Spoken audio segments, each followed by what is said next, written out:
नमस्कार। आज हम एक ऐसे विषय पर थोड़ी गहराई से बात करने वाले हैं जो आजकल बहुत से लोगों के मन में है, आध्यात्मिकता। बिल्कुल। और इस बातचीत के केंद्र में रहेंगे दो बहुत ही जाने माने समकालीन विचारक, ओशो रजनीश और सद्गुरु जग्गी वासुदेव। दोनों ही काफी प्रभावशाली रहे हैं। हाँ, तो हमारे पास कुछ ऐसी जानकारी है, कुछ स्रोत हैं जो इन दोनों की शिक्षाओं, उनके नजरियों को थोड़ा आमने सामने रखकर देखते हैं। हाँ, उनकी तुलना करते हैं। बिल्कुल। और देखिए, हमारा इरादा यहाँ किसी एक का पक्ष लेना या उनका प्रचार करना बिल्कुल नहीं है। नहीं, बस समझना है। हाँ, बस ये समझना है कि इन स्रोतों में क्या कहा गया है, क्या तुलना की गई है, उसको बस जस का तस आपके सामने रखना है। सही। हम कोशिश करेंगे ये जानने की कि आज के इंसान के लिए आध्यात्मिकता के क्या मायने हो सकते हैं, जैसा कि इन दो अलग अलग नजरियों से दिखता है। तो हमारी बातचीत इस पर रहेगी कि ओशो और सद्गुरु के आध्यात्मिक रास्ते कहाँ पर मिलते से लगते हैं और कहाँ एकदम अलग हो जाते हैं। हाँ, खासकर वो स्वतंत्रता बनाम अनुशासन वाला जो मुद्दा है। हाँ, वो तो बहुत ही बड़ा पॉइंट है। और हम उनके विचारों को ध्यान और योग जैसी जो पद्धतियां हैं उनके संदर्भ में भी देखेंगे। तो चलिए शुरू करते हैं। बिल्कुल। अच्छा, तो सबसे पहले ओशो के नजरिए को समझते हैं। जैसा कि इन स्रोतों में बताया गया है, ओशो के विचारों में एक बात बहुत साफ है, आध्यात्मिकता कोई बंधा बंधाया ढांचा या नियमों की लिस्ट नहीं है। उनके लिए ये पर्सनल फ्रीडम है, अपनी खुद की खोज बिना किसी रोक टोक के। स्रोत बताते हैं कि उनका जोर इस बात पर था कि असली आध्यात्मिकता तब शुरू होती है जब आप सवाल उठाते हैं। किस पर? स्थापित मान्यताओं पर, समाज या धर्म ने जो आपको सिखाया है उस पर। हाँ, कंडीशनिंग पर। एग्जैक्टली। बिल्कुल। उनके विचारों में वो विद्रोह का भाव बहुत स्ट्रांग है। हाँ। और ये विद्रोह सिर्फ मतलब बाहर की सत्ता के खिलाफ नहीं है। नहीं, ये आपकी अपनी कंडीशनिंग, आपके अंदर जो भरा हुआ है उसके खिलाफ भी है। उनका वो फेमस कॉल है ना, विद्रोही बनो, भीड़ का हिस्सा मत बनो। हाँ। वो सिर्फ एक स्लोगन नहीं है। उनके हिसाब से ये आध्यात्मिक रूप से जागने की पहली सीढ़ी है, पहली शर्त है। अच्छा। स्रोत यही कहते हैं कि ओशो का मानना था कि भाई जब तक इंसान समाज या परंपरा की बैसाखियों के सहारे चलेगा, वो अपनी असली ताकत, अपना पोटेंशियल जान ही नहीं सकता। और इसी बात से जुड़ती है एक और चीज। स्रोत ये भी बताते हैं कि ओशो जो संगठित धर्म थे, ऑर्गेनाइज्ड रिलीजन, उनकी बहुत तीखी आलोचना करते थे। हाँ, वो तो करते थे। उनका मानना था कि धर्म अक्सर क्या करते हैं, वो इंसान की आज़ादी को कम कर देते हैं, उसको सिद्धांतों और कर्मकांडों में फंसा देते हैं। हाँ, नियमों में बांध देते हैं। बिल्कुल। जबकि आध्यात्मिकता का असली मतलब तो बंधनों से आज़ादी पाना है। उनके लिए ये सफ़र पूरी तरह से निजी है, पर्सनल है। इसमें किसी बाहर वाले की, किसी बिचौलिए की या किसी संस्था की ज़रूरत ही नहीं है। ये तो खुद के अंदर झांकने, अपने होने के सच को सीधे सीधे महसूस करने का प्रोसेस है। और यहीं पर बात थोड़ी और इंटरेस्टिंग हो जाती है जब हम सद्गुरु के विचारों को देखते हैं, जैसा स्रोतों में है। हाँ। सद्गुरु भी ये जो खोज या तलाश है, जिसे अंग्रेजी में सीकिंग कहते हैं, उसकी अहमियत को मानते हैं। वो कहते हैं कि भाई जीवन के गहरे सवालों के बारे में सोचना, सच जानने की इच्छा रखना, ये तो इंसान का स्वभाव है। और यही आध्यात्मिक यात्रा का, कह लीजिए, शुरुआती पॉइंट भी है। तो इस मामले में वो ओशो की तरह ही तलाश की जरूरत को मानते हैं। अच्छा। लेकिन यहीं पर एक बड़ा फर्क सामने आता है। क्या? स्रोत बताते हैं कि सद्गुरु का मानना है कि सिर्फ पुरानी व्यवस्थाओं पर सवाल उठा देना या मतलब विद्रोह कर देना ही काफी नहीं है सकते हैं। हाँ, उलझन बढ़ सकती है। हाँ, उनका मुख्य जोर अनुभव पर है, एक्सपीरियंस पर। जीवन को, खुद को, अस्तित्व को अनुभव करना। और इस अनुभव को टिकाऊ बनाने के लिए, उसको संभालने के लिए वो सेल्फ डिसिप्लिन, आत्मा अनुशासन और अंदरूनी संतुलन को बहुत जरूरी मानते हैं। अच्छा, आत्मा अनुशासन। हाँ, उनके हिसाब से अगर हम सिर्फ पुराने ढांचे तोड़ दें लेकिन अपने अंदर कोई नया बैलेंस ढांचा न बनाएं, तो वो आज़ादी जो है वो अराजकता बन सकती है, केओस हो सकता है। इसीलिए सद्गुरु योग और ध्यान जैसी जो प्रैक्टिसेस हैं, उनको सिर्फ फिजिकल एक्सरसाइज या मेंटल पीस का तरीका नहीं मानते।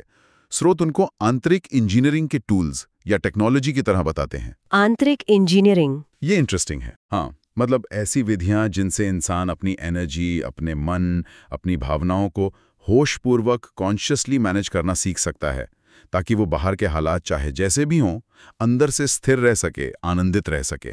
ये तो वाकई एक दिलचस्प कॉन्ट्रास्ट है, इस पर ध्यान देना चाहिए। एक तरफ ओशो है जिनके विचारों में अल्टीमेट फ्रीडम, नियमों को तोड़ना और एक तरह की स्पॉन्टेनियस, सहज अभिव्यक्ति पर जोर है। बिल पलॉस। हाँ, बिल पलॉस। और दूसरी तरफ सद्गुरु हैं जो अनुभव की गहराई की बात तो करते हैं, लेकिन उस अनुभव तक पहुंचने और उसे टिकाए रखने के लिए एक सिस्टमैटिक रास्ता, एक तकनीक, एक अनुशासन की बात करते नजर आते हैं। बिल्कुल। स्रोत इन दोनों अप्रोच को मॉडर्न स्पिरिचुअलिटी के दो अलग-अलग पोल्स की तरह दिखाते हैं। क्या स्रोत इस पर थोड़ी और रोशनी डालते हैं कि सद्गुरु के लिए अनुशासन का मतलब क्या है? क्या ये वही बाहरी नियम है जो ट्रेडिशनल धर्मों में होते हैं या कुछ और है? हाँ, ये अच्छा सवाल है। स्रोत इस फर्क को साफ करते हैं। सद्गुरु का अनुशासन बाहर से थोपे गए नियम या सामाजिक मान्यताओं को आंख बंद करके फॉलो करना नहीं है। अच्छा। ये आत्मा अनुशासन है, मतलब सेल्फ डिसिप्लिन, यानी अपने शरीर, मन और एनर्जी सिस्टम को समझना और उसे कॉन्शियसली एक दिशा देने की काबिलियत। ओके। उनके अनुसार योग जैसी तकनीकें इंसान को ये काबिलियत देती हैं। ये अपने अंदर के सिस्टम को ठीक करना है, साधना है, ताकि बाहर की दुनिया में चाहे जितनी उथल पुथल हो, अंदर का बैलेंस बना रहे।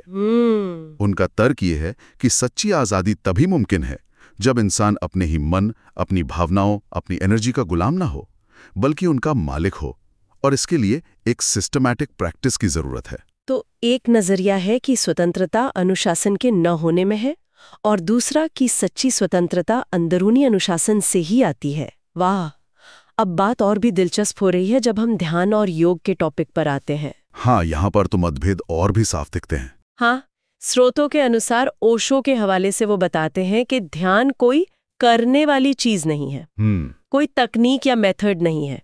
ये तो एक होने की अवस्था है, एक क्वालिटी है जो जिंदगी को पूरी जागरूकता और उत्सव के भाव से जीने पर अपने आप आती है। सहज रूप से। बिल्कुल। जब आप प्यार में गहरे उतरते हैं या खामोशी को महसूस करते हैं या बस किसी पल में पूरी तरह मौजूद होते हैं, वही ध्यान है। उनका मानना था कि ध्यान को तकनीक बनाकर सिखाना उसे आर्टिफिशियल बना देता है। और योग के बारे में ओशो के योग पर क्या राय थी, जैसा स्रोतों में बताया गया है? स्रोत बताते हैं कि ओशो अक्सर इस बात की आलोचना करते थे कि आजकल योग सिर्फ फिजिकल आसन या हेल्थ बेनिफिट्स तक समेट दिया गया है। हाँ, ये तो बहुत कॉमन है। हाँ, उनका मानना था कि ये योग का जो असली गहरा आध्यात्मिक पहलू है, उसको नजरअंदाज करना है। उनके लिए जीवन ही सबसे बड़ा योग है। अगर आप जिंदगी को पूरी तरह से, पूरी जागरूकता और आनंद से जीते हैं, तो शरीर, मन और आत्मा का बैलेंस अपने आप सज जाता है। अच्छा। उनका वो फेमस कोट है, जीवन को एक नाच बनाओ, एक उत्सव बनाओ, तब ध्यान अपने आप घटेगा। मतलब प्रोसेस पर नहीं, नतीजे पर जोर है। कोशिश पर नहीं, सहजता पर जोर है। ध्यान या योग कोई टारगेट नहीं, बल्कि पूरी तरह से जिंदगी जीने का बाय प्रोडक्ट है। ये तो बहुत ही अलग नजरिया है। अब अगर हम सद्गुरु के दृष्टिकोण को देखें, तो वो ध्यान और योग को किस तरह से सामने रखते हैं? देखिए, सद्गुरु उत्सव, आनंद और जिंदगी के लिए उत्साह के महत्व को मना नहीं करते। उनके आश्रमों में, उनके प्रोग्राम्स में नाच, गाना, हंसी खुशी अक्सर दिखता है। हाँ, वो तो है। लेकिन उनका अप्रोच ज्यादा सिस्टमैटिक है।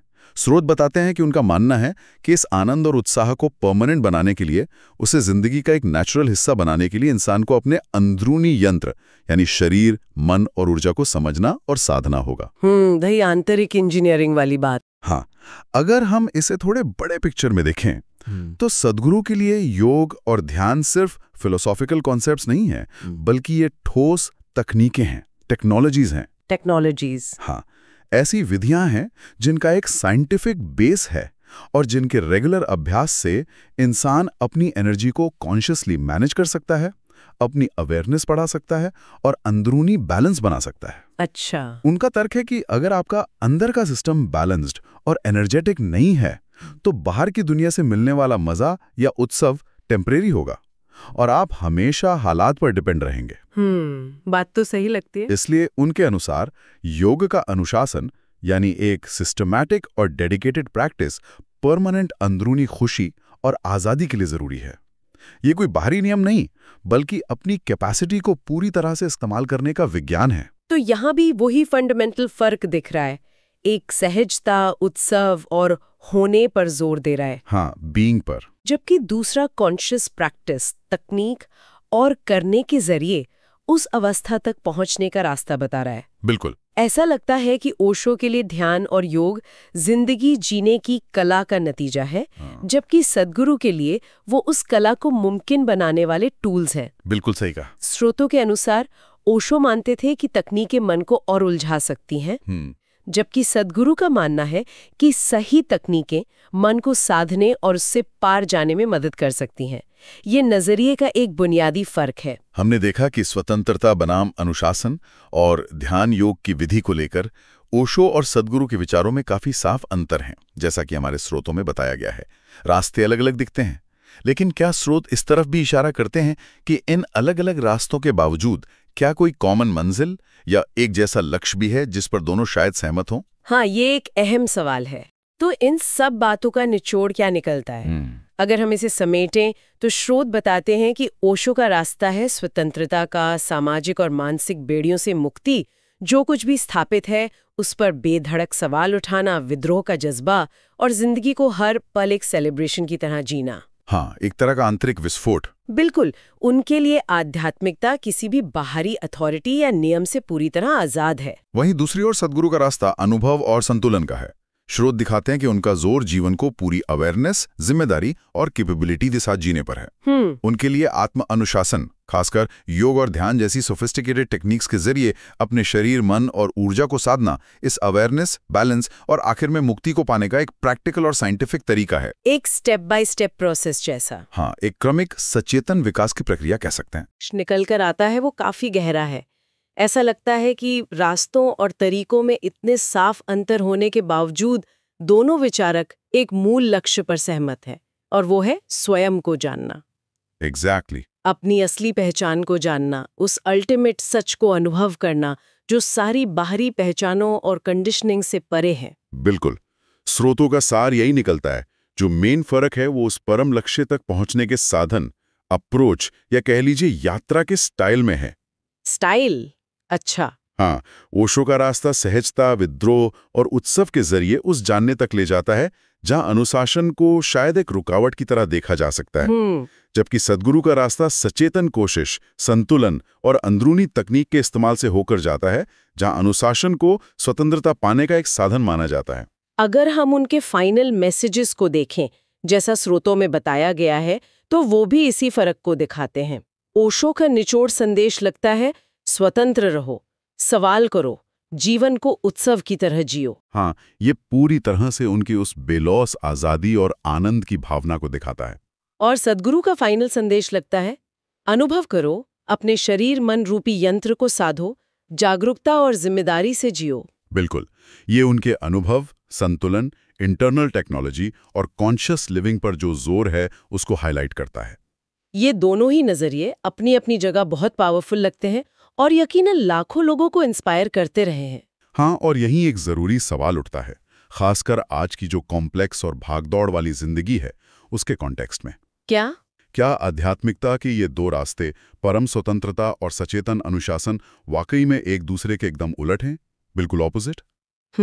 सोचने वाली बात है। या ऐसा हो सकता है कि ये एक ही सिक्के के दो पहलू हों, या शायद एक ही सफर के अलग अलग पड़ाव? अच्छा, मतलब क्या ये मुमकिन है कि सच्ची अंदरूनी आज़ादी पाने के लिए पहले किसी तरह के सेल्फ डिसिप्लिन की नींव डालना जरूरी हो? या फिर क्या अनुशासित अभ्यास करते हुए भी सहजता, उत्सव और स्वतंत्रता का भाव बनाए रखना मुमकिन है? क्या दोनों साथ चल सकते हैं? हाँ, आज का इंसान जो शायद दोनों तरह की चुनौतियों का सामना कर रहा है, बाहर का प्रेशर भी और अंदर का भटकाव भी, उसके लिए क्या इन दोनों अप्रोच के बीच एक पर्सनल बैलेंस खोजना मुमकिन है या शायद जरूरी है? ये कुछ ऐसे सवाल हैं जिन पर शायद हमारे श्रोता अपने जीवन के अनुभव और अपनी समझ की रोशनी में सोचना चाहें। ये वाकई बहुत ही महत्वपूर्ण सवाल है। इस गहरी और सोचने पर मजबूर करने वाली चर्चा के लिए धन्यवाद। धन्यवाद।